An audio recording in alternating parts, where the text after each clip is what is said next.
다음 소식입니다. 지난 2016년 인천의 한 교회 부목사가 여성 청년을 성폭행해 징역 3년형을 선고받은 일이 있습니다. 당시 가해자가 소속된 감리교단은 엄정하게 치리할 것을 약속했지만 대법원 확정 판결이 나오고 1년 반이 지난 지금까지 교단 차원의 징계는 이루어지지 않고 있습니다. 성범죄자를 처벌하지 않는 현실에 대해 교단 내 여성 목회자들이 철저한 징계를 촉구하고 나섰습니다. 이들은 가해 목회자가 출소 뒤 다시 목회 현장에 복귀할 것에 우려를 표했습니다. 최경배 기자입니다. 지난 2016년 초 인천 A감리교회 청년 담당 목사가 같은 교회 여성을 성폭행한 혐의로 구속돼 법원으로부터 징역 3년형을 선고받았습니다. 지역사회 유력교회이자 많은 교회들이 성장 모델로 삼고 있던 교회에서 부목사가 청년 여성을 성폭행했다는 소식은 교단 안팎에 큰 충격을 줬습니다. 당시 감리교 본부는 11개 연회 자격심사위원장과 재판위원장들이 모인 가운데 학연과 지연 등을 탈피해 진상을 파악해달라고 강력히 요구하기도 했습니다.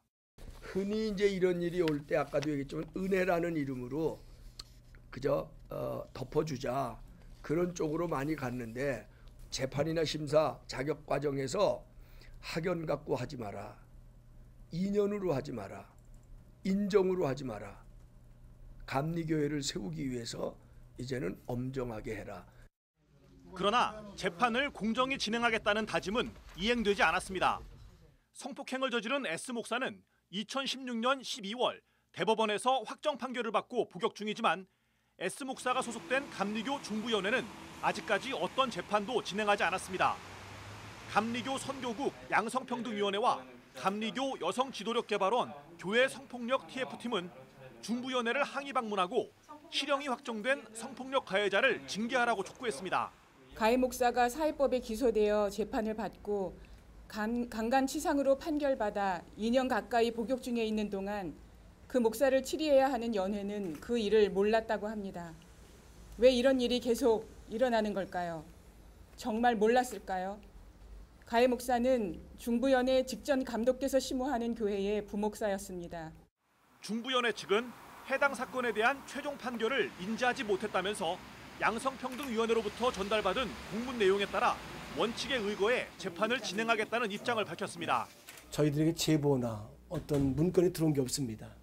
그래서 저희들이 그렇다고 미온적인 것은 아니고요.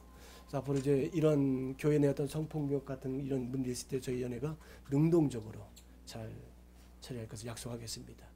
감리교 양성평등위원회는 성폭력 사건이 발생하더라도 고발자가 없으면 재판을 진행하지 않는 현실은 감리교단의 치리 구조에 심각한 문제가 있음을 드러낸 것이라고 지적했습니다.